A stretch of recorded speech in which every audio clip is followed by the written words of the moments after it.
Est-ce que vous savez que pour certains mariages, la personne qu'on remarque le plus après la mariée, ce n'est ni le marié, ni la maman de la mariée, ni la maman du marié, c'est la dame de compagnie. Alors aujourd'hui, j'ai envie de faire cette vidéo expressément pour vous, mesdames, qui avez été choisies pour être la dame de compagnie de votre sœur, de votre amie, en tout cas, de votre personne.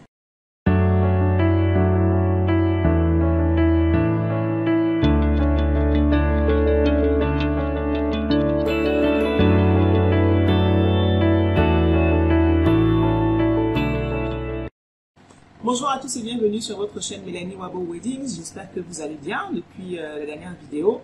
Je vous invite à vous abonner. Abonnez-vous. Activez les notifications, partagez, mettez des pouces, mettez des commentaires. Vous le faites déjà assez nombreux, ça me fait très plaisir. Et c'est une source d'inspiration en fait parce que c'est dans vos commentaires et dans vos questions que je puise en fait les sujets de mes prochaines vidéos.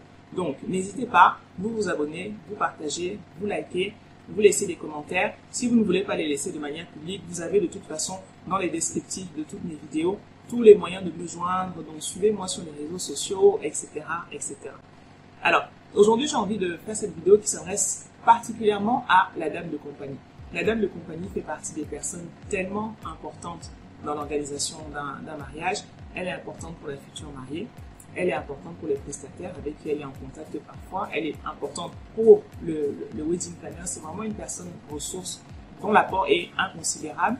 Et quelquefois, ces personnes-là n'ont pas forcément conscience à la fois de la force que représente leur mission. Et elles se posent un petit peu la question, qu'est-ce qu'on attend de moi, tout ça. Donc si vous êtes une future mariée et que vous avez choisi votre dame de compagnie, faites-lui suivre cette vidéo.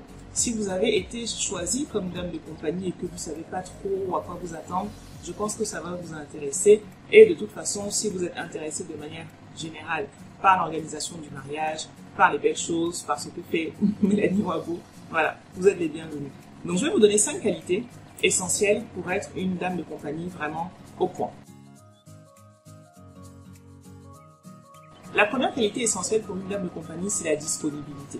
Vous vous rappelez dans une vidéo où je parlais des garçons et demoiselles d'honneur, je vous disais, si jamais on vous demande de tenir un rôle comme celui-là, prenez le temps de demander à votre mari qu'est-ce qu'elle attend exactement de vous. Pour la dame de compagnie, c'est pareil. Demandez à votre amie, à votre sœur, qu'est-ce qu'elle attend exactement de vous pour vous assurer que vous serez disponible. Parce que le rôle de la dame de compagnie, en fait, c'est pas juste le jour du mariage.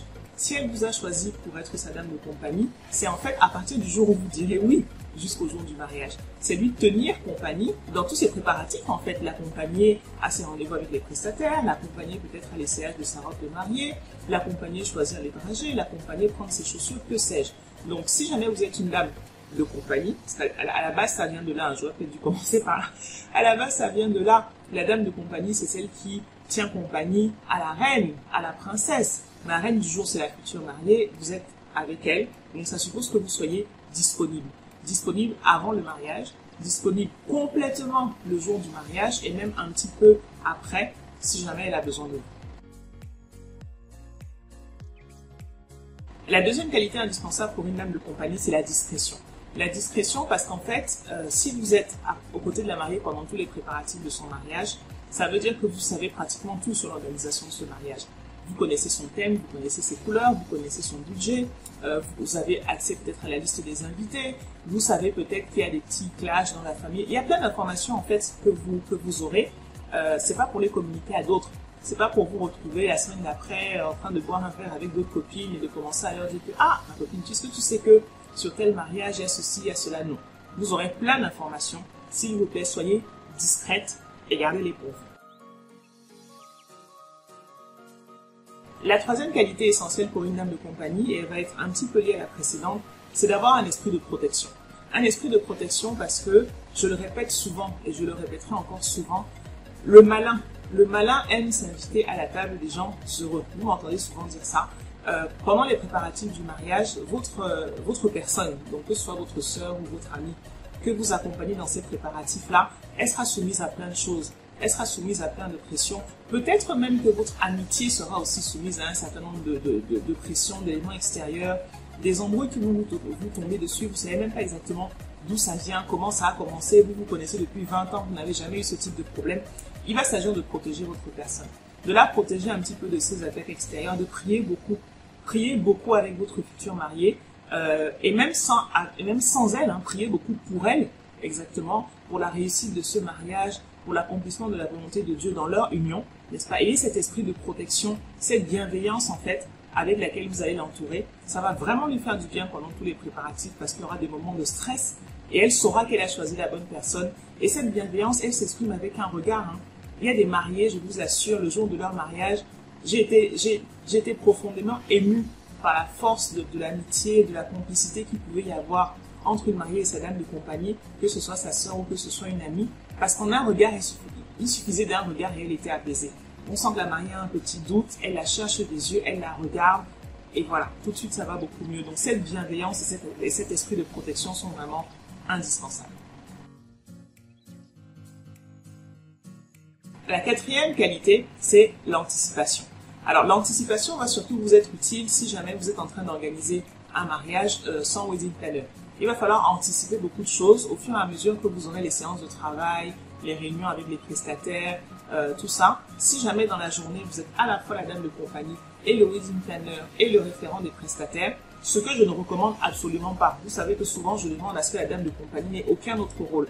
Mais voilà, selon les organisations, selon les configurations, peut-être que vous devrez assumer tout ça. Dans ce cas, il faut anticiper un maximum. Il va falloir que vous anticipiez en fait pour être sûr de pouvoir être présente auprès de votre ami, de votre sœur le jour de son mariage.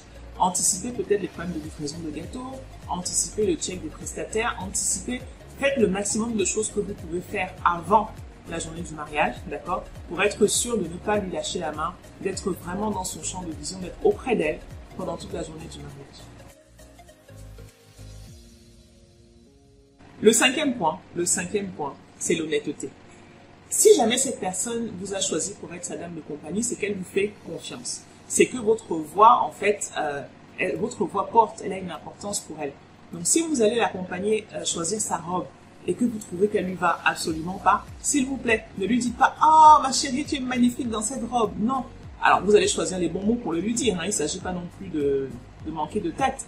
Mais ce qu'elle attend aussi de vous, c'est que vous soyez honnête. Si jamais vous sentez qu'elle est en train de s'embarquer dans des trucs vraiment trop énormes, peut-être par rapport à leur rythme de vie avec son fiancé, peut-être que vous savez qu'ils ont un budget limité et que vous la voyez partir dans des trucs astronomiques, ayez l'honnêteté de lui dire « Ma chérie, là, je pense que ça va un petit peu trop loin, que telle chose n'est pas nécessaire, que ici, tu devrais peut-être dépenser un peu moins. » C'est aussi ça le rôle de la dame de compagnie, d'accord? C'est pas uniquement d'être là et d'être belle, ça fait partie du truc, hein, c'est important. Que vous soyez super belle, vous êtes sapée, vous êtes belle sur les photos, vous êtes avec elle, vous l'accompagnez, vous allez l'accompagner aux toilettes, vous allez peut-être lui servir à manger, tout ça. C'est très beau, c'est très noble et c'est des choses auxquelles on pense le plus souvent. Mais cette honnêteté-là, elle en a aussi besoin, en fait, que vous fassiez preuve de cette honnêteté pendant les préparatifs du mariage. Donc voilà un petit peu ce que je voulais dire aux dames de compagnie aujourd'hui, d'accord? Soyez disponibles, soyez vous-même, soyez honnête, soyez présente. Faites preuve de sincérité, vous connaissez depuis une éternité, donc voilà, normalement il y a des qualités intrinsèques qui ont fait que ce soit vous qui soyez choisis. Aujourd'hui, je parle un peu des qualités générales qu'on devrait pouvoir retrouver chez toute dame de compagnie qui a envie d'être au top pour sa mariée, d'accord? Pour conclure, ce que j'ai envie de vous dire aussi, c'est soyez sûr de vous. Soyez sûr de vous parce que si elle vous a choisi, c'est qu'elle vous aime.